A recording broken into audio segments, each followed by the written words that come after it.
First of all, I'd like to thank you for choosing a Honda CR-V.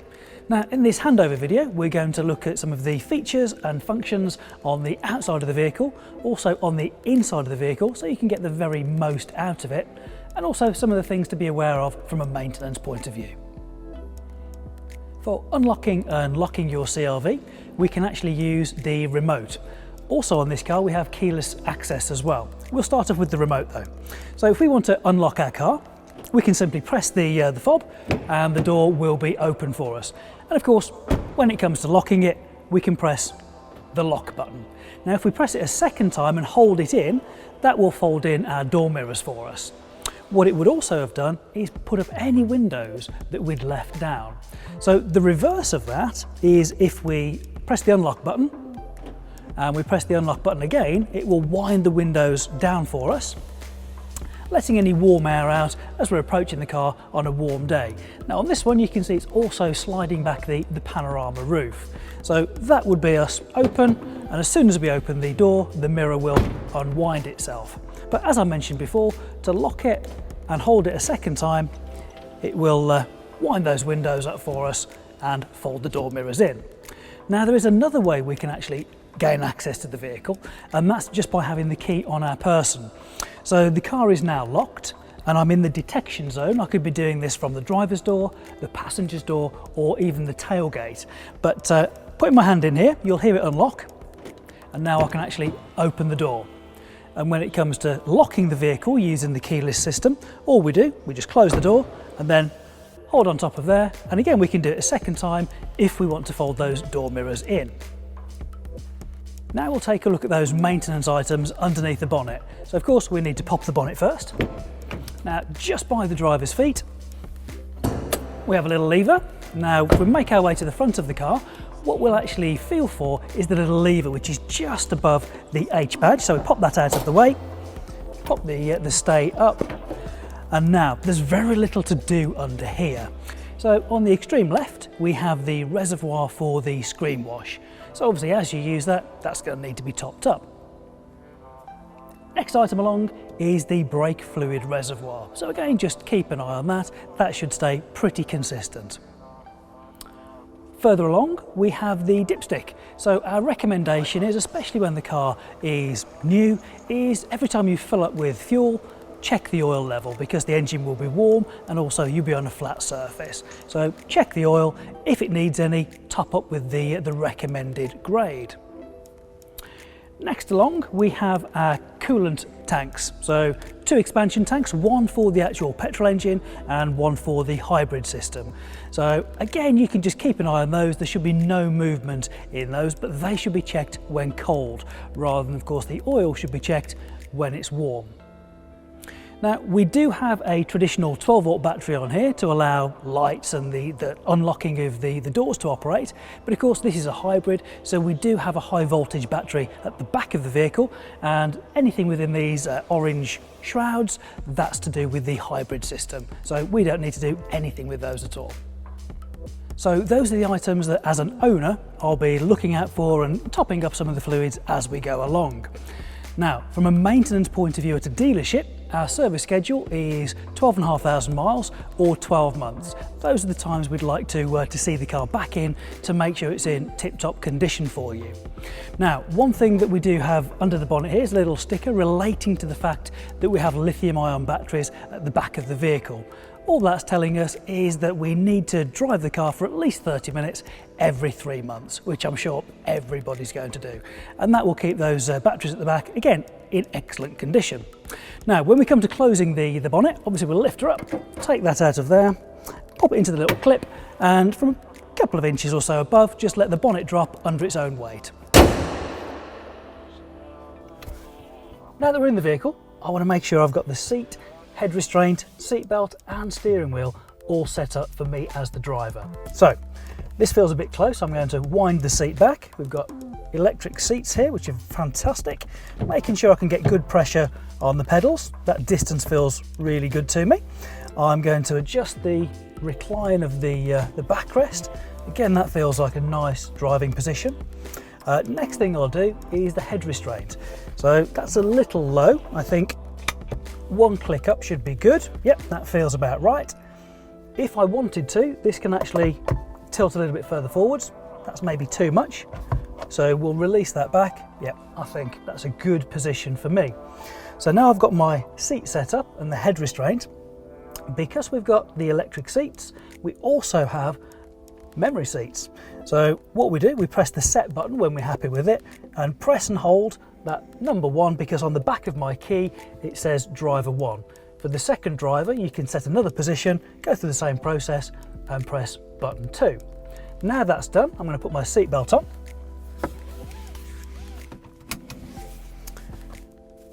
Now that feels a little high, so I'm going to drop that down a bit. Perfect. Now we have electronic pre-tensioners on this vehicle, so what I find is a little bit of slack is taken out of the belt. This is a really nice feature, safety feature, but also comfort feature as well. So if you're driving in a sporty fashion, whether that's braking or cornering, you may even feel that some of the slack being taken out of the belt in those instances as well. You can select that off if you want to, but by default that should be on for you. So now I've got my seat, head restraint and belt in the correct position. I want to make sure the steering wheel's where I want it. So a little lever just down there, pull that towards me, make sure I've got good visibility. I can do sort of lock to lock turns and we'll lock that in place. So now we're good to carry on. So now we've got our seat and seat belts adjusted along with the steering wheel, it's ready to get ready to drive the car. So because we have a keyless system, all we need to do to actually start the car is to put our foot on the foot brake, because it's an automatic transmission, and simply press the power button once. This will put the car in ready to drive mode. Irrespective of whether it's going to be an EV or hybrid mode, you'll know it's ready to go because you'll see a green car on the dashboard with a green line underneath it with an arrow at either end. That means you're good to go. Then you can select which direction you want to go in. So just like a traditional auto, except we have these buttons rather than a lever. We've got park, we've got reverse. Now for reverse, you'd pull that backwards, so difficult to catch that by mistake. Neutral, just a press, and also drive, which is what we're going to do to start with. And once you've got the D pressed there, you'll see that is also sort of echoed onto the dashboard as well, and you're good to go. Just to the left of the drive, neutral, reverse and park buttons, we have 3 further buttons for driving. So we've got Sport, Econ and EV. So if we work from the top down, when you press the Sport button, that's going to sharpen the throttle response. If you want to use the Econ button, it kind of does the reverse. So it will soften the throttle response. It will also, though, make my air conditioning and my cruise control run more efficiently and more effectively from an economy point of view. Now, the one underneath is EV. So as long as the conditions are suitable, you can actually force the car into electric vehicle mode. So it's as silent as possible, and at that point, there are no tailpipe emissions whatsoever.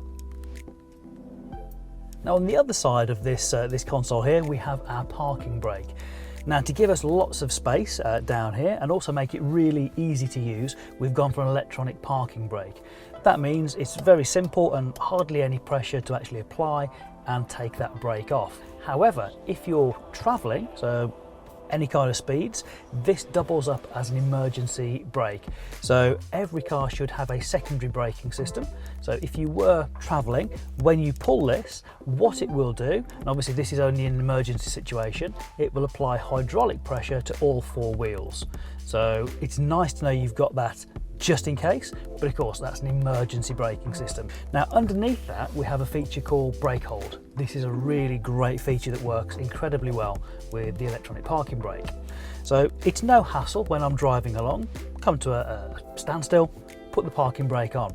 However, if I don't want to do that at the start of my journey, because I've got my seatbelt on, I simply press the brake hold button, and every time I come to 0 miles an hour using the brakes, the car will then hold the brakes on for me when I take my foot off the brake.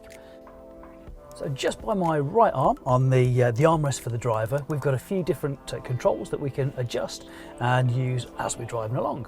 So if we work on those from the top down, top left hand corner, we've got a button to electronically fold the door mirrors in and out. Really useful feature.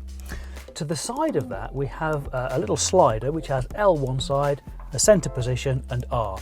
This is for when we want to adjust the mirrors, so sliding it to L position would allow us to use the little four-way pad underneath to adjust the angle of the mirror. Slide it all the way to the R position would allow us to do the driver's position, and then when we're done you can leave it in the middle. However, there's another feature on here. With it in the middle position, if you select reverse, the mirrors stay at the same angle. If you slide that selector to the L position, when you pop it into reverse, that left-hand mirror will actually dip down so you can see your wheels curbside, minimising the risk of causing any damage while parking. Again, a great feature. Just below the angle selector, we have the button where we can unlock and lock the cars from inside the vehicle. Below that, we have a button when illuminated which shows us we've actually isolated the other three windows from being sent up or down. So only the driver's window will be able to go up and down when we have a little light in that window button. On this car, all four windows are one touch. So if we want to, you'll find there are two positions on there, and when we want to push it down a little bit, the window will come down a short way. If we push it all the way down, the window will go all the way down. And exactly the same to send the window back up again. Working in from those controls by the driver's armrest, just by my knee, we'll see a selection of buttons down there. So again, if we work sort of top left and across, the first one we see is our button to actually open our tailgate. So if we're inside the car, we just press it for maybe a second or so. So it's not a tap, you have to consciously press it and the tailgate will open up. Next one along on this particular car is that we have a button for the heater element that sits underneath the wiper blades. So this is really great. What we've done is put these extra bits of sort of heating, like we do on the rear screen, but on the front, just at the bottom and the side of the window. So on those sort of frosty, icy mornings, it will automatically, when we press this button, defrost that section. So we're not going to get our wipers stuck to the glass. So that's our second button across. Third button is for parking sensors. So we have front and rear parking sensors. When we have the little illumination, a green light in there, that means they're active, and obviously when that light's not on, they're inactive. Moving across from that, we have a picture of a car crossing over some lines. So we have two features in here. We have lane departure warning, which works on dotted or dashed lines, and we have road departure mitigation, which would work on a solid line. They're both designed to keep you safer on the road. So lane departure warning gives you a warning if you're about to depart from a lane. So it uses the cameras looking for the dotted lines, and if we get close to that line or even cross it, we'll get audible, visual and even tactile warnings to encourage me to come back into the lane. Now, road departure mitigation, that works on a solid line, because that means there could potentially be the edge of the road or oncoming traffic. So the car on my behalf, if I've not indicated to change lane or to move, it will actually use braking of individual wheels to encourage me back into that lane. So not something to try, but something that's there in the background to help you keep safer on the road. Then the one on the right hand side says HUD, head-up display. So the button in the centre will allow the little shield on top of the dash to go back, the screen will pop up and then we'll get the displays on there. That's how we turn it on and off. And if you particularly like this feature, if you leave it in the on position, every time you power on, the screen will come up. When you power the car off, the screen will go down and a little protector will come across, making sure no bits of dust or whatever get in there. Now, just above the HUD button, you have an up and a down arrow. This actually changes the angle of the screen, so when we're projecting the information onto it, depending on the height and the angle that the driver's sitting at, making sure we get exactly the right angle. So that's our head-up display. Then, if we're working backwards, we get a little button that has a picture of a car, a little bit of a car, and it says off underneath it. This is to turn off our collision mitigation braking system. Wouldn't recommend this to be turned off because it's actually a safety feature. So this is our autonomous braking feature that uses radars and even cameras when it comes to pedestrian detection. And if it sees the chance of a collision ahead, it can actually apply brakes on my behalf to mitigate that. It will also give me early warning, so it's entirely possible that based on the audible and tactile warnings in this car, I can actually avoid the accident. The next button along is to turn off the acoustic alert that we have when this vehicle is in electric vehicle mode under sort of 8 miles an hour. Because there's no engine noise, the car is incredibly quiet. So to alert pedestrians, we have an acoustic alert, comes out of a speaker just behind the front bumper. If you wanted to turn that off, that's that little button down there. And the final button we have is to reduce the actual impact that VSA has. So our vehicle stability assist system helps prevent wheels spinning. So the only time you might want to turn this off is if you are stuck in some shallow mud or fresh snow where you sometimes need to spin those wheels to actually get going. Once you're then moving, you can actually turn this feature back on again, making sure you stay as safe as possible on the road. Now on the left hand side, this one is responsible for our lighting. So that could be headlights, it could be fog lights. The thing you're going to use most, I would imagine, is going to be the indicators. So when we're wanting to indicate left, if it's just a couple of flashes we need, just push it to the point where we get a little bit of resistance and it will flash the indicators 3 times. If you're waiting to leave a slip road maybe on the motorway and you want it to be more than 3 flashes, just push it past that point of resistance and it will stay on till either you cancel it or the steering column information will tell it that you've made a turn and it will self-cancel. Then we look at the lighting. So the default position is auto. This means it will actually put the lights on for you based on the daylight sensor or daytime running lights, whichever is appropriate. If you wanted to override that, you can rotate it 1 more position into side lights and a further position into dip beam. To get to full beam, you would actually push the stalk away from you. To take that off, you bring that back in again. If you wanted to give somebody a little flash just to say, I'm here, you'd pull the stalk towards you momentarily. So I'll put that back into the auto position because that's my favourite. And what it also does, it allows high beam support system to operate as well. This is where when you're driving, above sort of 25 miles an hour, there or thereabouts, what it will do is if it sees there's nothing in front of you and it's night time, it will actually take your dip beam and put it onto main beam. And then as soon as it sees headlights or tail lights in front within certain parameters, it will actually pop those back into dipped beam for you. Next one along is for our fog lights. So we've got front and rear fog lights and we can just literally rotate that center dial to give us that front and rear fog light. The stalk on the right hand side, this is responsible for controlling the wipers at the front and the rear of the car. So when we're driving along, if we've just got a little bit of rain on the windscreen, but the actual screen itself is fairly clean, just pop it up 1 position and that'll give us what we call the mist position, so a single wipe of the screen.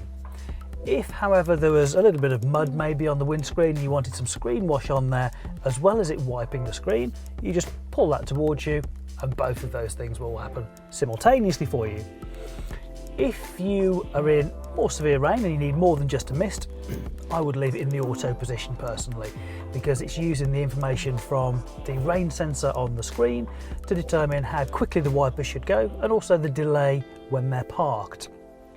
You can actually further fine-tune this as the driver with this little control right in the center to make it more or less sensitive, getting it perfect for you. If you'd rather have a fixed position of speed for the wipers, you can actually go into the low or the high position right towards the bottom of the movement there.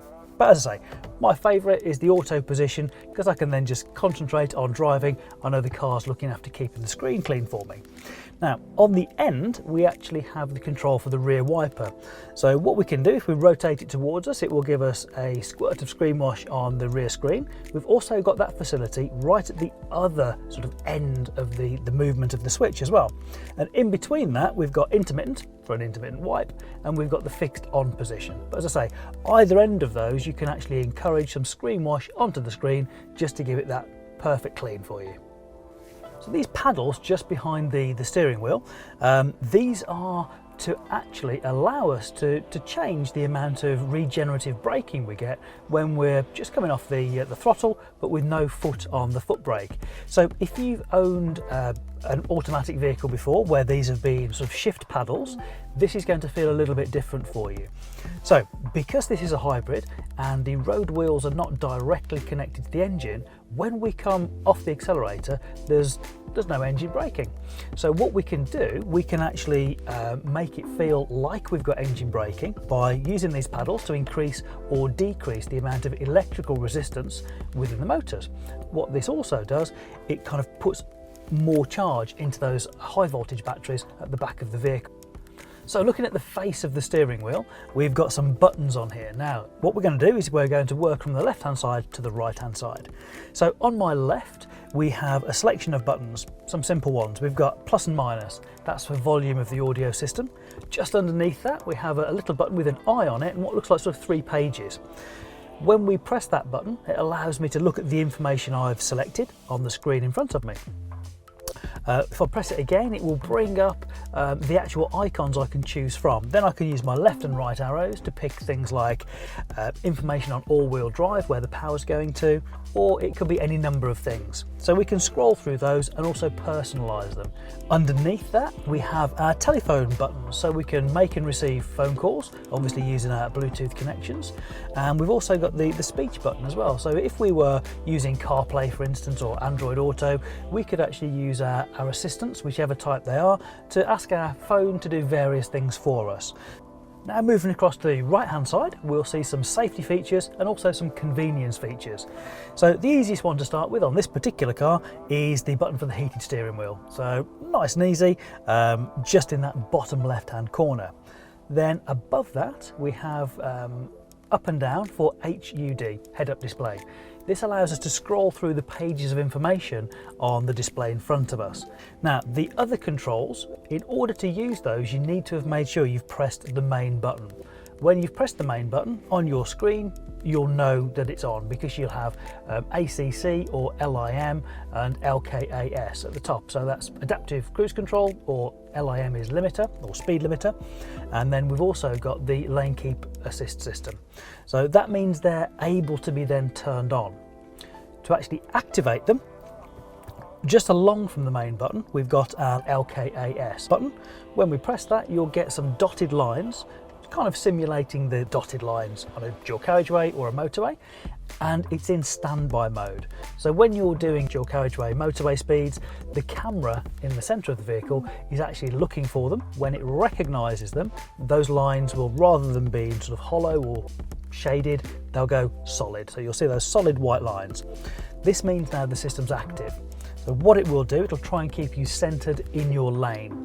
If I get a little bit too close either side to the white lines, it will actually put some steering input in to bring me into the centre. This is obviously if I haven't indicated. Of course, if I indicate and change lane, the car knows my intention is to change lane, but it can offer resistance to help keep you in that lane. A brilliant feature for those longer journeys. As I say, motorways, it's perfect for that. Now above we have a circular button on here, and we have various different features on here. I'm going to start at sort of 9 o'clock on the dial. So we've got LIM. If we press this repeatedly, it'll cycle through LIM, intelligent LIM, so we have like a traffic sign in front of it, and ACC, adaptive cruise control. So LIM is a speed limiter. You can set with the button at the bottom that says set the speed that you want your limiter to go to. At any point you can increase it or decrease it by the plus and minus buttons at 12 o'clock and 6 o'clock, which is a brilliant feature. So what will happen is if you've set it to 50 miles an hour, that means you cannot accelerate past 50 miles an hour. So it keeps you nice and comfortable in knowing you're not going to go past that speed unless you need to. So if you need to, what you do is just go full movement on the accelerator. That will actually override the system because sometimes you might need to go over that for your own safety. If we press it one more time, we get intelligent speed limiter. This is where, rather than just having one that we set into it, it uses the information from traffic signs at the side of the road saying, okay, this is a 30 or it's a 50 or it's a whatever. It uses that information, The car stores it onto the dashboard and also uses that as our speed limiter. Now, the final one is your adaptive cruise control. So your adaptive cruise control would say ACC on the screen, and with this you can be driving along, again, motorways and dual carriageways is absolutely perfect for. And you'd get to the speed you want to go to, press your set button, and it would actually be set at that speed. But let's say you were only doing 50, but you're on a motorway and you wanted to go up to 70. You can press the plus button, and if you hold it down for a little while, it'll go in blocks. So quite easy and quick to get up to the 70 mile an hour speed on there. And this will set your cruise control now to 70, even though you're only doing 50. Now, the reason it can do this is because we've got a radar on the front of the car, and this will keep you a predetermined amount of seconds away from the vehicle in front. So roughly speaking, you can have like a 1, 1.5, 2 or a 3 second gap between you and the vehicle in front. And we adjust that by the button that is about 3 o'clock on the dial. So we've got different bars. The more bars we've got, the more distance and time we've got between us and the vehicle in front. And this is an absolutely brilliant feature for those people doing bigger mileage. You can adjust that at any point you want to with the plus and the minus. If you want to cancel it, you can tap on the brake, or you can press the actual cancel button, or even the main button. Any one of those three would actually cancel it. When you turn it back on, if you just hit the plus or the resume button, it'll take you to the speed that you're at before. Brilliant, brilliant feature. So now looking at the climate control and also some of the other heating facilities we've got on the car, just going to look down here. So clearly the passenger would operate this one, but they can operate their heated front seat. Straight away it will go on to 3 if we want level 2, level 1, or turn it off. And of course, I've got mine on the driver's side as well. Then as we move up, we've got some nice buttons in the center there for climate control itself. So we have the on-off button, which will turn the blowers on. Now at the moment, there's a couple of things we can see. It's actually brought up the temperature in the top of the screen there, so it's saying it's 18 degrees. We can see there's a little green light on there which says push for sync, so synchronizing, because this car has dual zone climate control. Now these dials on the outside, they would actually adjust the temperature for us. So if I adjust the temperature on the right hand side, we can see they both go up now to 21 degrees. However, they're actually synchronized. If we push that button so they're not synchronized, now when I change mine, let's say 22.5, the passenger stays at 21, and they could even turn theirs down if they wish. Moving across now, we've obviously turned it on. We've got the fresh air coming in. If you wanted to just keep the air inside the cabin recirculating, you'd press the next one along. Next one along says rear. So this has got a picture of the rear screen and also the door mirrors. When we press that one, it's the heated rear screen and also door mirrors, getting those elements heated up to sort of defrost those. And for the front screen, we'll hear it'll actually pick up a little bit of speed with the fan. It will make sure that the air conditioning is actually on, and it will focus it all on that screen to keep it nice and clear for us. Then above that, we have the ability to change the fan speed down and also up if we want to. And then we have this climate button.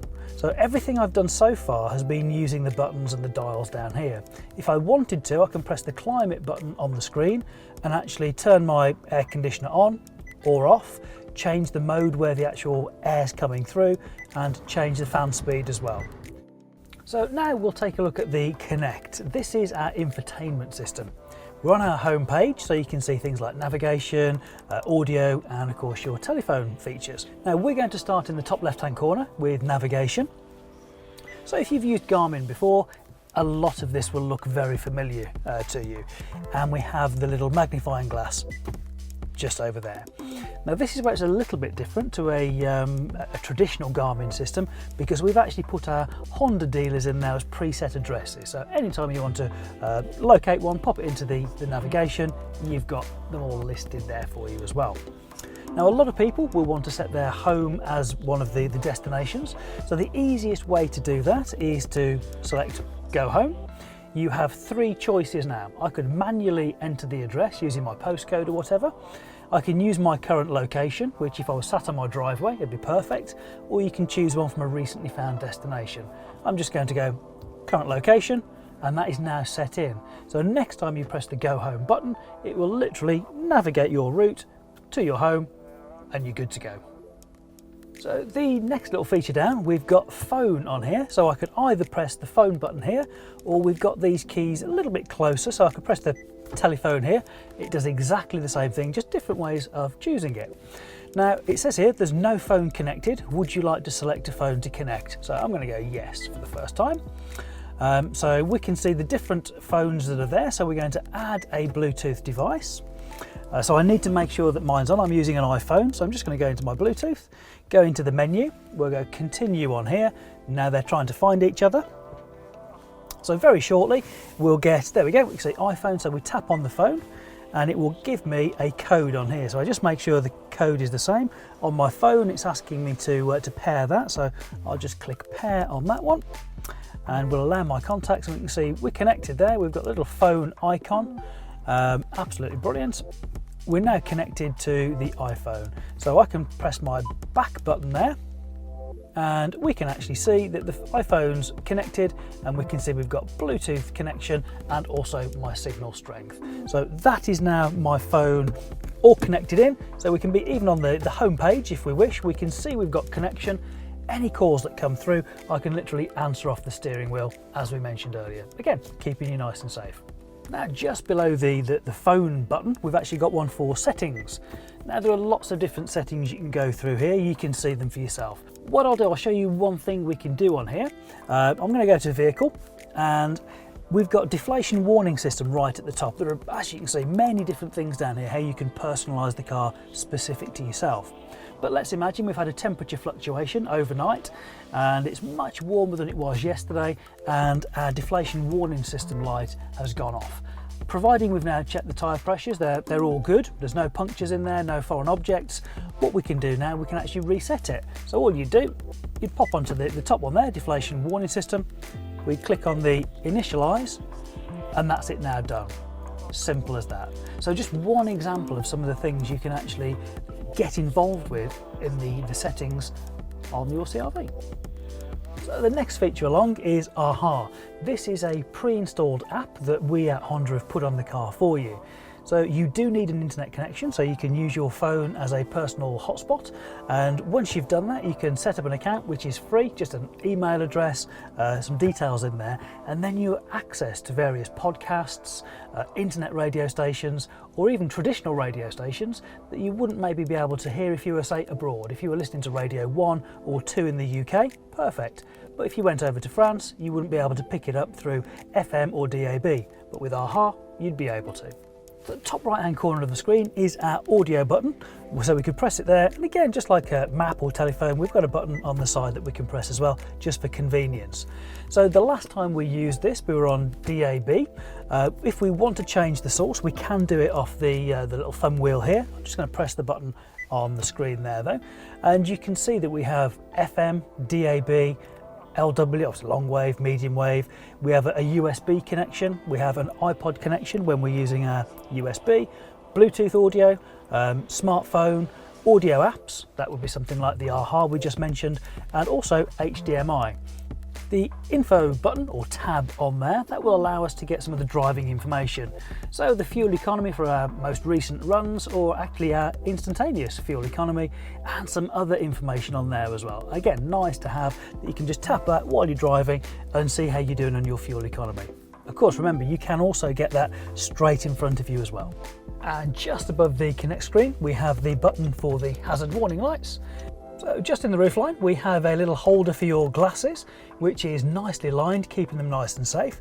Now, if we just push it part of the way up, what we can do is, rather than moving our head over our shoulder, we can just take a little glance up at the conversation mirror, but still be looking straight ahead, keeping us nice and safe, just in case we're tempted to have a look behind us. So just in front of the conversation mirror, we have a collection of buttons. And again, we'll work through those left to right. So on the extreme left, we have a button for the LED courtesy light for the passenger. Next along, we have the e-call button. So there's a protective cover on that. And if you wanted to manually press the button because you wanted the emergency services, you could press that button. Just behind it is the cancel button.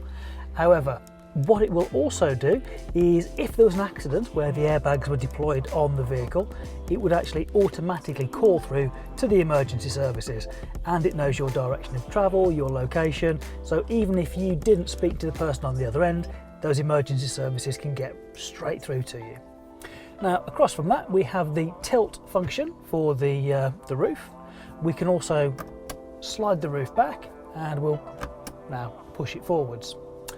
Next one along is for the sunshade. So we can wind it back, we can stop it part of the way, or we can wind it forwards, and again, if we don't want it all the way, we can just stop it wherever we want it. Next one along is for the ultrasonic sensors. Now this is to turn it off, and it would only do it once. So if you wanted to leave the ultrasonic sensors for the alarm off every time you left the car, you'd need to press that every time. So obviously the idea is the car is fully secure. Why would you want to do that? Well, if you left the windows down a little bit, of course any air movement would trigger the alarm. So if you were leaving the car with a little bit of a gap in the windows, you could press this button before locking the car and the ultrasonic sensors wouldn't be active.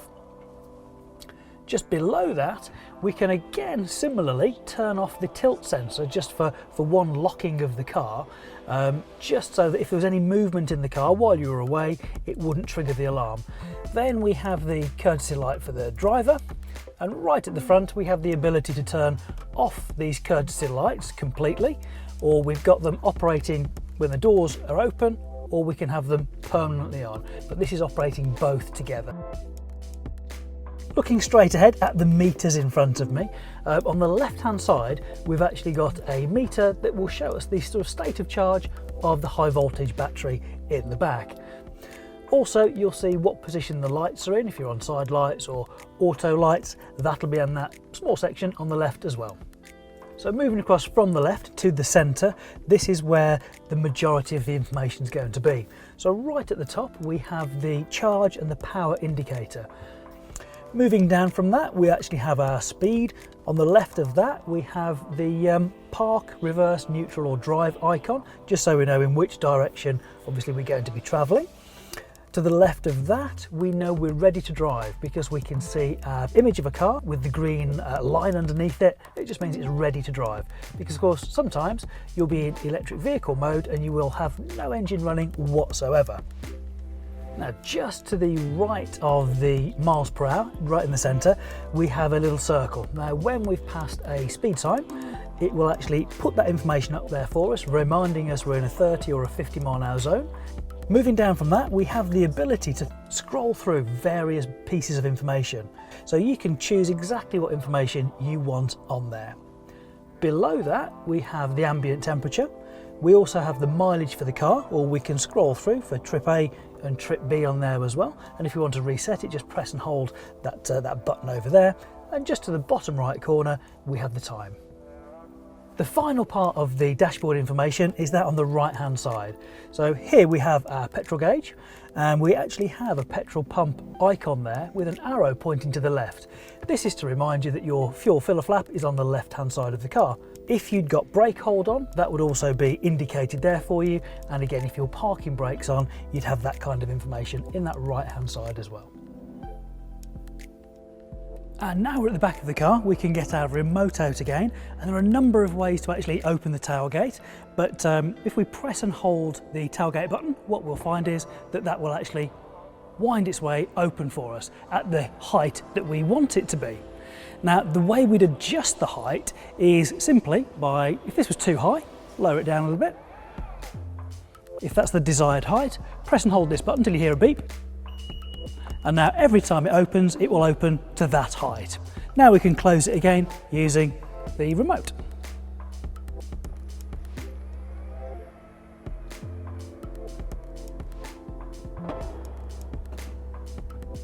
So by using the keyless access system, we have another way to open the tailgate. Keys in my pocket. All I'm going to do, because I'm in the detection zone, is touch the little pad underneath, which will allow the tailgate to raise up for me. So this is going to go to the preset position that we set it to earlier. And now to return it to its position, simply press that button and release it.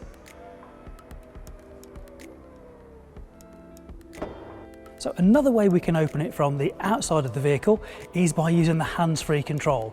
So I have the key in my pocket again, and if I've got shopping bags in my hands, I can literally turn around, kick underneath the car, and the sensors will pick up my foot there and raise the tailgate. Now, of course, that could work the other way as well. I could have taken some suitcases out of the car. Now my hands are full, so I would just underneath the car, and that would close the tailgate for me.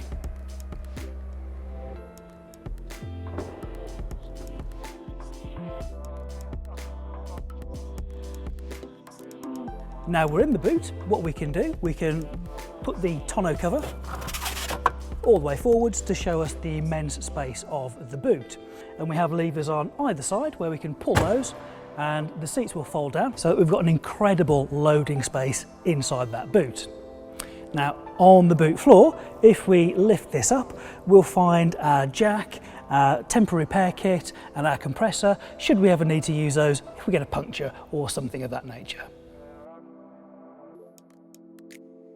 So now that we've released the fuel flap from inside the vehicle, we can open the door, unscrew the cap, and of course it will pop into this little position here, stop it bumping up the rear wing when we fill the vehicle up. And when we come to pop it back in, we can't over tighten it because you'll hear a ratchet type system where it gets to the tightness it needs to be before we close the flap. So if you want to fold the seats down from inside the vehicle, we've got a catch at the top of the seat. Just pull that down and it will fold it down really nice and easily. Now we do have a 60-40 split, so if you wanted the larger seat down, it'd be exactly the same process on the passenger side. And to fold it back up, really nice and easy. So we've got the seat folding done. If we want to fold the armrest down, for rear seat passengers, not only is it an armrest, but we've got cup holders in there as well. Really good feature. So for those times you've got a third passenger in CR-V and they're in the middle seat, you'd want to take the seatbelt from the roof. So this is kept out of the way when you don't have that third person in the vehicle. You plug this end straight in there, and then of course what we're going to do is plug this into the female in there. Then we've got our third belt. Of course, releasing it is traditional on this side. However, it might be a little unusual over this side. So we use the blade of the seatbelt and we actually push that in there to release this end, and we can pop it back up into the roofline. So if you're going to have young children in child seats in CR-V, we would always recommend that you use an Isofix or iSize child safety seat. So the lower points are just inside here, where it will lock into, if you like, the frame of the seat. And we have a top tether point just on the roofline here, where we detach it with the webbing strap. So we've got 3 points to fix the seat into the car, making it as safe as is possible. So to operate the child locks on the rear doors, we've got a little switch here, push that down, and that's activated the child locks. So now the door can only be opened by using the handle on the outside of the door. When we push it back up again, it means the internal and external door handles will open the door. Thank you for joining us on this handover video. We hope you found it useful and informative. Now, if you do have any more questions that we haven't answered for you, please feel free to contact your local dealer, who will be delighted to fill in any of those gaps.